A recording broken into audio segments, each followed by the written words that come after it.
Friends, இது வந்து ஒரு வாழைக்காய் வறுவல் தான். ரொம்ப ஈஸி மெத்தடு, குயிக்காக முடிஞ்சிடும். நீங்கள் காலையில் வந்து லஞ்சை ப்ரிப்பேர் பண்ணுறதுக்கு யோசிக்க வேண்டியதே இல்லை. குழந்தைங்க வந்து வாழைக்காய் கண்டிப்பாக நல்லா சாப்பிடுவாங்க. இதை வந்து எப்படி செய்யறதுன்னு சொல்கிறேன். ரொம்ப ரொம்ப ரொம்ப ஈஸி மெத்தட். ஒரு விஷயம் நான் சேர்க்குறேன்றது நீங்கள் பாருங்கள் லைவாக. இதில் நான் என்ன ஆட் பண்ணுறேன்றதை மட்டும் பாருங்கள். மிளகாத்தூள், அதாவது காரத்துக்கு ஏற்ற மாதிரி. உங்கள் குழந்தைங்க காரமாக சாப்பிடுவாங்கன்னா கொஞ்சம் நிறைய சேர்த்துக்கோங்க, இல்லைன்னா கம்மியாகவே சேர்த்துக்கோங்க. நெக்ஸ்ட் வந்து உப்பு, அந்த வாழைக்காய்க்கு தேவையான அளவுக்கு உப்பு. அடுத்தது கொஞ்சமாக மஞ்சள் தூள்.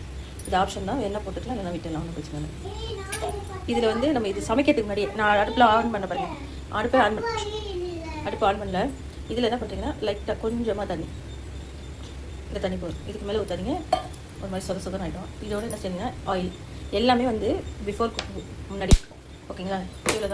இவ்வளோ தான் நீங்கள் செய்ய வேண்டியது. இப்போ வந்து நான் அடுப்பு ஆன் பண்ண போகிறேன். அதாவது இதில் பரட்டி விட்டதுக்கப்புறம் அடுப்பு ஆன் பண்ணி விட்டுட்டு எப்படி இருக்குங்கிறத உங்களுக்கு லாஸ்ட்டாக ஃபைனலாக காட்டுறேன். ஒரு 10 to 15 மினிட்ஸ் கூட ஆகாது. 5 மினிட்ஸ் இல்லை 10 மினிட்ஸ்க்குள்ளேயே நான் குக் பண்ணி காட்டுற மாதிரி. ரொம்ப ரொம்ப ரொம்ப ஈஸி. சீக்கிரமாக வேலை முடியறதுக்காக தான் இந்த லஞ்ச் ரெசிபி நான் சொல்கிறேன் உங்களுக்கு. நீங்கள் இதோட வாழைக்காய் வந்து எதோட தரலாம் அப்படின்னாக்கா, இன்றைக்கி நான் என்ன செய்கிறேன்னா பீட்ரூட் ரைஸ் தான் கொடுக்குறேன் பாப்பாக்கு. எதுக்குன்னா அது வந்து நம்ம வந்து ரைஸாக கொடுத்துட்டோம்னு வச்சுக்கோங்களேன், அவங்களுக்கு ஈஸியாக இருக்கும் எடுத்து சாப்பிட்றதுக்கு. ரெண்டாவது பீட்ரூட் தனியாக கொடுத்து அவங்க சாப்பிட்றத ரைஸோட கொடுத்தோம்னா இன்னும் ஹெல்த்தியாகவும் இருக்கும். லைட்டாக எல்லாத்துக்கும், அதாவது மிளகாத்தூள் வந்து எல்லா இடத்துக்கும், எண்ணெய், மிளகாத்தூள், உப்பு எல்லா இடத்துக்கும் ஸ்ப்ரெட் பண்ணுற மாதிரி. நான் இன்றைக்கி கல் உப்பு போட்டிருக்கேன். நீங்கள் வேணால் சால்ட் எல்லாம் ஆட் பண்ணிக்கலாம், ஆனால் அளவாக ஆட் பண்ணுங்கள், ரொம்ப ஆட் பண்ணிடுங்க, ஓகேவா? இந்த மாதிரி நீங்கள் வந்து ஃபஸ்ட்டே எடுத்து இது மாதிரி பண்ணிட்டுக்கோங்க. எனக்கு வாழைக்காலே வந்து 2-3 வெரைட்டி தெரியும். நான் இதை வந்து ஏன் கொடுக்குறேன்னா, என் குழந்தைக்கு இது ரொம்ப பிடிக்கும். ஃப்ரை பண்ணி கொடுக்கறதுனால ஈஸியாக சாப்பிடுவாங்க. லஞ்ச் பாக்ஸ் காலியாகவே வரும் எப்படின்னு, ஓகேங்களா? இப்போ நான் ரெடி பண்ணிட்டேன். இதுக்கப்புறம் தான் அடுப்பே நான் ஆன் பண்ணுறேன், பார்த்துக்கோங்க. ஓகேங்களா? இப்போ நம்ம என்ன செய்யலாம்னா, இது அப்படியே வேகட்டும். அதுக்குள்ளே நம்ம வந்து பாப்பாவுக்கு பீட்ரூட் இதுவே குக்காக ஆரம்பிச்சிச்சுப்பாங்க.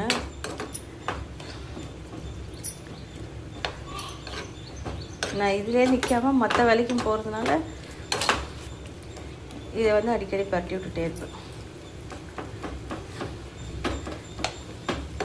இதுவே இந்த தண்ணி எண்ணெய் ரெண்டுலேயுமே இது குக் ஆகிடும். பார்க்குறதுக்கும் நல்லாயிருக்கும். அதாவது ஃபிஷ் ஃப்ரை மாதிரியே இது செய்யலாம். அது இன்னொரு நாளைக்கு நான் செஞ்சு காமிக்கிறேன். இது நார்மலாக செய்கிறது செம்ம டேஸ்ட்டாக இருக்கும். உங்கள் குழந்தைங்கள்ட்ட நீங்களே கேட்கலாம், எப்படி இருந்ததுன்னு கேட்டால் அவங்களே உங்களுக்கு ஒப்பீனியன் சொல்லுவாங்க. அடிப்பிடிக்காமல் வந்து காய்ச்சி விட்டுட்டே இருக்கேன்.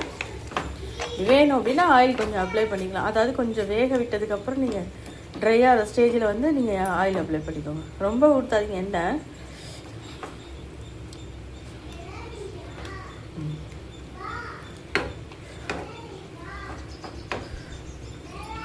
வேகட்டும். ஓகே, இங்கே பாருங்கள், இந்த அளவுக்கு ட்ரை ஆகிடுச்சு பாருங்களேன். இது சாப்பிட்றதுக்கு அவ்வளோ நல்லாயிருக்கும், இன்னும் கிறிஸ்பியாகவும். நம்ம எதுவுமே செய்ய வேண்டாம், அதுவே ஃப்ரை ஆகிடும், நமக்கு வேலையே கிடையாது. ஓகேங்களா? இப்போ இது இன்னும் கொஞ்சம் பாதி வெந்துருச்சு. இங்கே பாருங்கள், கட் பண்ணாதான் தெரியும்.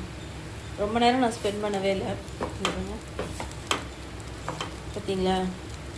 இந்த அளவுக்கு நான் வந்து வேக வச்சு எடுத்துக்கலாம். ரொம்ப நேரம்லாம் இல்லை, ஒரு 5 மினிட்ஸ் கூட இருக்காது. இந்த டேஸ்ட்டு ரொம்ப நல்லாயிருக்கும். குழந்தைங்களுக்கு சாப்பிடும்போது அருமையாக இருக்கும். இந்த நீங்கள் என்ன லெமன் ரைஸ் வச்சு கொடுக்குறீங்க, தயிர் சாதம் வச்சு கொடுக்குறீங்க, தேங்காய் சாதம் வச்சு கொடுக்குறீங்க, எந்த சாதம் வச்சு கொடுத்தீங்கனாலும், உருளைக்கிழங்கு சாம்பார் சாதம் வச்சு கொடுத்தீங்கன்னா கூட நல்லாயிருக்கும். காரசாரமாக இருக்கும். அவங்க காரமாக சாப்பிட்றாங்கன்னா கொடுங்க குழந்தைங்களுக்கு. இல்லை பெரியவங்க கூட சாப்பிட்லாம், ஒன்றும் பிரச்சனை இல்லை. பெரியவங்களுக்கு வேணும்னா இன்னும் கொஞ்சம் வந்து நீங்கள் இது ஆட் பண்ணிக்கலாம், மிளகாத்தூள் வேணும்னா காரத்துக்கு. எதுக்கு சொல்கிறேன்னா, நம்ம வீட்டில் உள்ளதை வச்சே நம்ம செய்கிறோம். நம்ம இதுக்கு இப்போ வெங்காயம் தக்காளிலாம் வந்து ரேட் ஏறுதுன்னா வச்சுக்கோங்க. அந்த சமயத்தில் வந்து நீங்கள் இதை என்ன சொல்கிறது, அதெல்லாம் நீங்கள் சேர்த்ததுக்கப்புறம் செய்யணும் அப்படின்னாக்கா காஸ்ட்டும் கூட.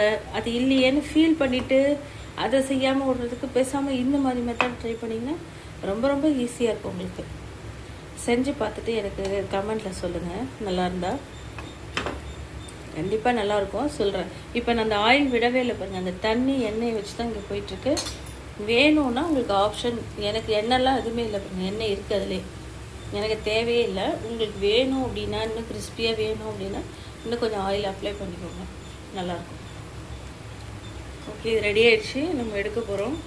இது டேஸ்ட் பண்ணிவிட்டு நல்லா இருந்தால் கண்டிப்பாக கமெண்டில் சொல்லுங்கள். நீங்களும் வீட்டில் ட்ரை பண்ணுங்கள். ஓகே, பாய்.